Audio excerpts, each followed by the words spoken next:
Rajkot range IG તરીકે નિલીપ રાયની જ્યારથી charge સંભાળ્યો છે ત્યારથી ગોંડલ શહેર અને તાલુકા પોલીસ છે તે સફળ જાગી હોય અને અલગ અલગ જગ્યા ઉપર છે તે દરોડા પાડતી હોય અથવા તો ચેકિંગ છે તે કરતી હોય છે। ત્યારે ગઈકાલે ગોંડલ તાલુકા પોલીસ સ્ટેશન ખાતે લોક દરબાર યોજવામાં આવ્યું હતું, જેમાં ગોંડલ તાલુકા કોંગ્રેસ પ્રમુખે વિડીયો બનાવી અને એવો આક્ષેપ છે તે કર્યો છે કે માનીતા લોકોને છે તે બોલાવવામાં આવ્યા છે, અમને છે તે બોલાવવામાં નથી આવે। ત્યારે આપણી સાથે ગોંડલ તાલુકા કોંગ્રેસ પ્રમુખ જોડાયા છે, તેની સાથે વાત કરીશું। શું કહેશો? ગઈકાલે તાલુકા પોલીસ સ્ટેશન ખાતે એક લોક દરબાર યોજવામાં આવ્યો હતો, તમારા દ્વારા એક વિડીયો વાયરલ કરવામાં આવ્યો છે, શું કહેશો? થોડાક સમય પહેલા ગોંડલ શહેર ખાતે આજ એસપી સાહેબની અધ્યક્ષતામાં એક લોક દરબાર યોજાયેલો, ત્યારે પણ અમને આમંત્રણ નહોતું, પણ અમને સોશિયલ મીડિયા અને મીડિયા દ્વારા જાણ થઈ એટલે અમે એ લોક દરબારમાં કોંગ્રેસના 4-5 આગેવાનો પહોંચ્યા અને ત્યાં પછી રજૂઆતો કરી કે ભાઈ ગોંડલમાં જે ખુલ્લેઆમ ગેરકાયદેસર પ્રવૃત્તિઓ ચાલી રહી છે એના વિશે જાહેરમાં અમે માઇકમાં એસપી સાહેબને રજૂઆત કરી અને તે સોશિયલ મીડિયામાં અને મીડિયામાં બધે આવ્યું। એટલે ત્યારેથી અમને એવું લાગે છે કે આ જે તંત્ર છે એને જે અમે ખુલ્લેઆમ જે ગેરકાયદેસર પ્રવૃત્તિ ચાલે છે તેના વિશે જાહેરમાં જે રજૂઆત કરી તે ગમ્યું ન હોય તેવું હોય, કારણ કે ગઈકાલે તાલુકા પોલીસ સ્ટેશન ખાતે ફરીથી એસપી સાહેબની અધ્યક્ષતામાં લોક દરબારનું આયોજન કરવામાં આવ્યું। જ્યારે સાંજે અમે જ્યારે સોશિયલ મીડિયામાં જોયું કે લોક દરબારનું આયોજન થયું છે અને એમાં માનીતા જે ભાજપના અમુક માનીતા સરપંચો છે, ભાજપના ગામડાના આગેવાનો છે, એ બધાને બોલાવ્યા, સારી સારી વાતો કરવામાં આવી કે ગોંડલમાં સબ સલામત છે, કારણ કે ગોંડલમાં તો ભાજપ તો ઉપર એવું દેખાડવા માંગે છે કે ગોંડલમાં સબ સલામત છે, તો એના માટે એના આગેવાનોને બોલાવી ચા પાણી પાયા અને નાસ્તો કરી અને છૂટા પડ્યા। એટલે જ્યારે મેં આ વિડીયો જોયો ત્યારે મારાથી રહેવાનું નહીં, એટલે મેં એક વિડીયો બનાવ્યો કે જો આવી જ રીતે પ્રજાના પૈસે માની લો કે ઉપરથી નિયમ પ્રમાણે દરેક પોલીસ સ્ટેશનમાં લોક દરબારના આયોજન કરવાના હોય, તે અનુસંધાને જો તાલુકા પોલીસ સ્ટેશનમાં આયોજન કર્યું હોય અને લોટ પાણીને લાકડા જ કરવાના હોય તો પ્રજાના ટેક્સના પૈસાનો આવો ધામધૂમ કરીને શા માટે આ કરવાની જરૂર છે?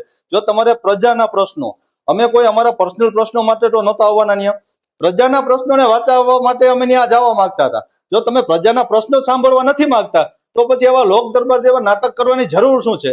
એમને કોઈ પણ એક રૂમમાં બેસી 4-5 ભાજપના આગેવાનોને બોલાવી 4-5 અધિકારીઓ બેસી ચા પાણી પી નાસ્તો કરી ગુપ્તગુ કરી છૂટા પડો, અને પછી શા માટે મીડિયામાં હું બતાવો છો કે લોક દરબાર યોજાયો પ્રજાના પ્રશ્નો સાંભળ્યા? પ્રજાના પ્રશ્નો તો વિરોધ પક્ષ કે પ્રજા આવે તો તમે સાંભળો, વિરોધ પક્ષ કે પ્રજાને તો બોલાવતા નથી। અને કાલ તો અમને એવું જાણવા મળ્યું કે જે અમુક સિલેક્ટેડ હતા એ અમુક પત્રકારોને બોલાવ્યા, બાકી પત્રકારોને જે પત્રકારોએ ગોંડલ શહેરનો જે લોક દરબારના વિડીયો સોશિયલ મીડિયામાં અને મીડિયામાં મૂક્યા હતા એ પત્રકારોને પણ બાદબાકી કરવામાં આવી। તો આવી રીતે સિલેક્ટેડ લોક દરબાર કરવામાં આવે તો આનો તો કઈ મતલબ નથી। અને પછી તમે એવું ચિત્ર દેખાડવા માંગો કે ગોંડલમાં સબ સલામત છે, એસપી સાહેબની અધ્યક્ષતામાં લોક દરબાર યોજાવાનું સારું થયું, તો આ પ્રજાના પૈસાનું પાણી શા માટે કરો છો?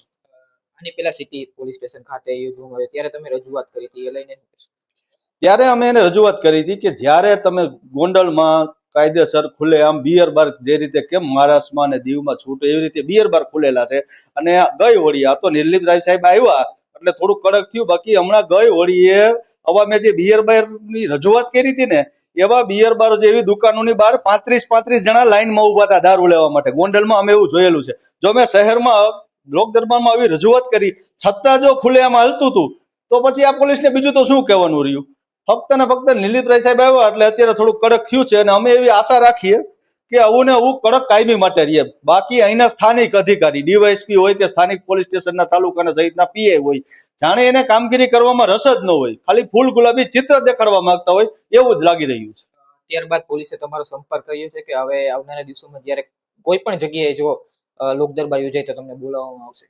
જ્યારે થોડાક દિવસો પહેલા શહેરમાં લોક દરબાર યોજાણો ત્યારે અમે જાહેરમાં એસપી સાહેબને રજૂઆત કરી કે સાહેબ આજે અમને સોશિયલ મીડિયાથી જાણ થઈ એટલે અમે લોક દરબારમાં આવ્યા છીએ, સ્થાનિક પોલીસ અમને જાણ નથી કરતી। ત્યારે એસપી સાહેબે અમને એવું આશ્વાસન આપ્યું હતું કે હવે જ્યારે લોક દરબાર યોજાશે ત્યારે તમને આમંત્રણ આપશું। તો એના હજી 1 મહિનો દિવસ નથી થયો તો પણ હજી કોઈએ અમને લોક દરબારમાં આમંત્રણ આ વખતે પણ ન આપ્યું। એટલે એનો મતલબ એ ગઈ વખતે અમે જે રજૂઆતો કરી છે એ આ લોકોને નથી ગમી, એના માટે અમને બાદબાકી કરવામાં આવી। ગઈકાલે વિડીયો વાયરલ કર્યો, ત્યારબાદ તમારો પોલીસે કોઈ સંપર્ક કર્યો કે ભાઈ આવનારા દિવસોમાં અમે તમને બોલાવીશું? કોઈ સંપર્ક તો નથી કર્યો, પણ હવે તો પોલીસ તો અમારું કંઈક એવું ગોતવા માંગતી હોય એવું અમને લાગી રહ્યું છે। સંપર્ક તો કર્યો જ નથી પોલીસે અમારો, પણ જાણે તપાસ કરે છે કે આ લોકો શું કામ કરે છે, શું ધંધા કરે છે। અરે ભાઈ, અમે ખેડૂતના દીકરા છીએ, ખેતીવાડી કરી છીએ, અમે કોઈ બિનકાયદેસર કૃત્ય નથી કરતા। શું લાગે છે નિલીપ રાય જ્યારથી રેન્જ આઈજી તરીકે ચાર્જ સંભાળ્યો ત્યારે ગોંડલમાં કાયદો અને વ્યવસ્થા ઉપર ઘણા સવાલો ઉઠ્યા હતા, અને રેન્જ આઈજી તરીકે ગોંડલ આવ્યા બાદ પોલીસ એમ કહેવાય કે જાગી છે? આ તો ઓના જેવું છે કે દિવાળી એ જાગે એના જેવું, બરોબર છે. પોલીસ તો ગોંડલમાં આજકાલની પોલીસ સ્ટેશન ખુલ્યા એવું તો છે નહીં. પોલીસ તો હતી 3-4 ગોંડલ વિસ્તારમાં, 2 સિટીમાં, 2 તાલુકામાં 4 પોલીસ સ્ટેશન છે, 4 અધિકારી અને ડીવાયએસપી સાહેબની કચેરી બધુંય છે. ફક્ત નિલીપરાય સાહેબની વરણી થઈ એટલે અત્યારે તાત્કાલિક કડક થઈ ગયું. તો અત્યાર સુધી તમે હું જાણી જોઈને બધું થવા દેતા હતા, કડક નહોતા કરતા. આ બિયર બાર નહીં ખુલ્લેઆમ વેચાતા તો પોલીસની રહેમ નજરે ચાલતું હતું ને. અને હજી જોવાનું એ રહ્યું કે નિલીપરાય સાહેબ તો રેન્જમાં આવ્યા છે, એના અંડરમાં 5 જિલ્લા આવે છે, તો પૂરેપૂરું ધ્યાન ગોંડલમાં આપી શકે છે કે નહીં? અને જો એ ધ્યાન ન આપી શકે તો સ્થાનિક પોલીસ એની જાણ બહાર એને અંધારામાં રાખીને દેશી ઇંગ્લિશ સહિતના દારૂ જુગારના ધંધા ચલાવે છે કે નહીં? અમને તો ત્યાં સુધી માહિતી મળી છે કે હજી અમુક ગામડાઓમાં અને અંતરિયાળ વિસ્તારમાં દેશી દારૂના ધંધા તો હજી ચાલુ જ છે. આ હતા ગોંડલ તાલુકા કોંગ્રેસ પ્રમુખ, જેના દ્વારા કહેવામાં આવ્યું કે ગઈકાલે અમને છે તે બોલાવવામાં નહોતા આવ્યા. આવનારા દિવસોમાં હવે જોવાનું એ રહ્યું કે જ્યારે લોકદરબાર યોજાય છે ત્યારે કોંગ્રેસ સહિત અન્ય લોકોને બોલાવવામાં આવે છે કે નહીં. ક્રિસ પટેલ, નવજીવન ન્યૂઝ, ગોંડલ. વૈષ્ણવજન તો તેને કહીએ જે પીડ પરાઈ જાનાને રે.